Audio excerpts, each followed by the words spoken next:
Dragon Ball released at least one movie every year from 1986 to 94. Heck, at one point, Dragon Ball movies were so desirable to the fans that they started making 2 movies per year. That earned them crazy money and created merchandise selling options that are providing till this date. So now we have Dragon Ball Super. We already had 74 episodes with a grand arc coming this February. Surprisingly enough, we didn't get a DBS movie as of yet, and I wouldn't necessarily call that a bad decision provided they have plans to create some after the next arc. Well, there were actually 2 movies related to Dragon Ball Super, that is Battle of Gods and Resurrection F.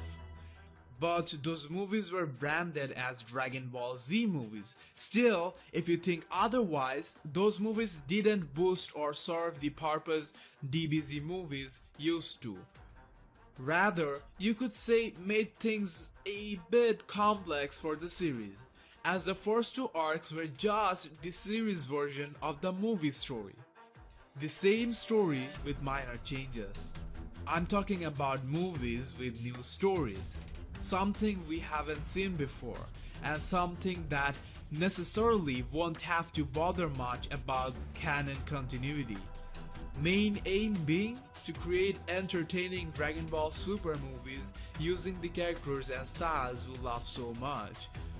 Now that Dragon Ball universe has expanded to some next level shit with 12 universes and multiple timelines, Toei now has enough material to literally continue Dragon Ball forever, absolutely until the end of the existence. Out of ideas, just go to a new universe, new story, just keep the core style of the show intact. Hell, if they just make the animated version of all the game stories or fan mangas, we would still have quality shit lasting forever. Just saying. They realize that and actions hint that we will have a lot of materials. Months ago, they created a separate creative team for developing Dragon Ball stories, so you can have your expectations high. In the next Universal Survival arc, there will be an intense 12 Universal Tournament. Maybe they were waiting for this, as after this happens, we would get introduced to a lot of new universes, and after analyzing the fan response, they might decide which movie they should make first. Anyways, I have 3 movie ideas from the materials on hand right now. Number 1. Till now, Dragon Ball Super has highlighted some of the Universe 6 characters quite well.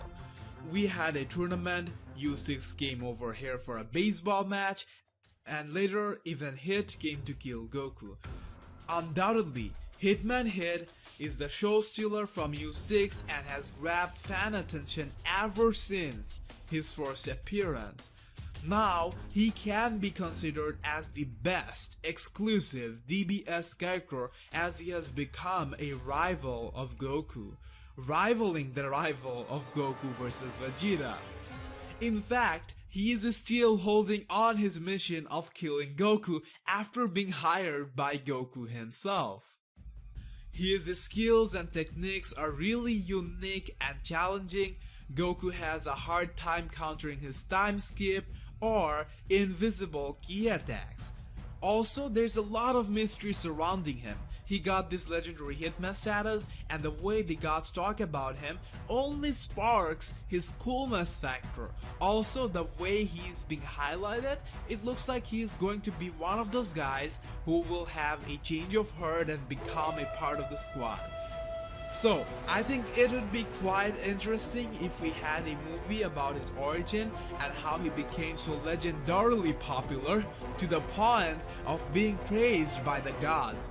Also, his desires and motives are very hard to decode, so a movie like that will give us a better insight into his ideology and all that.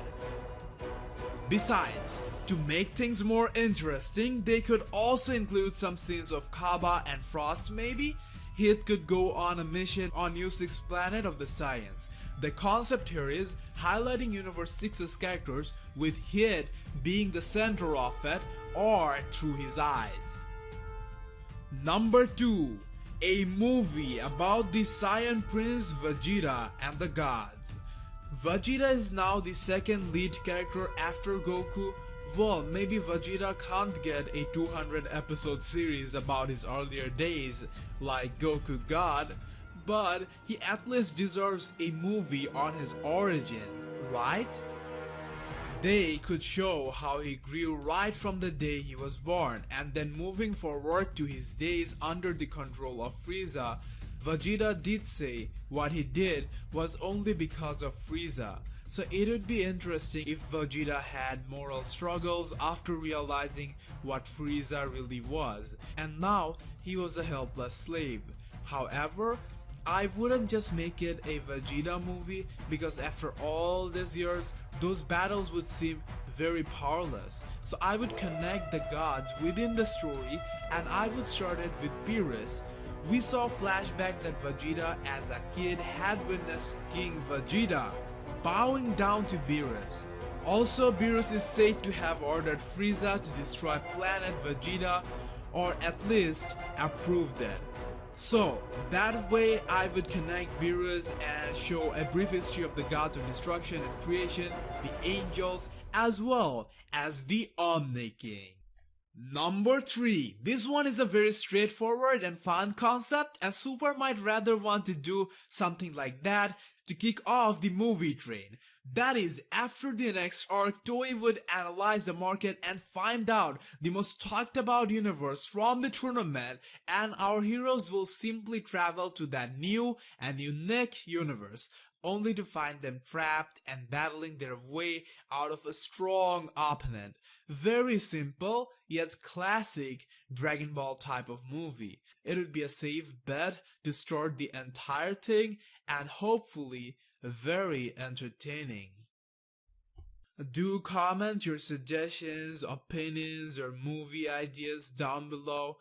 Guys, I'm now also available on Facebook.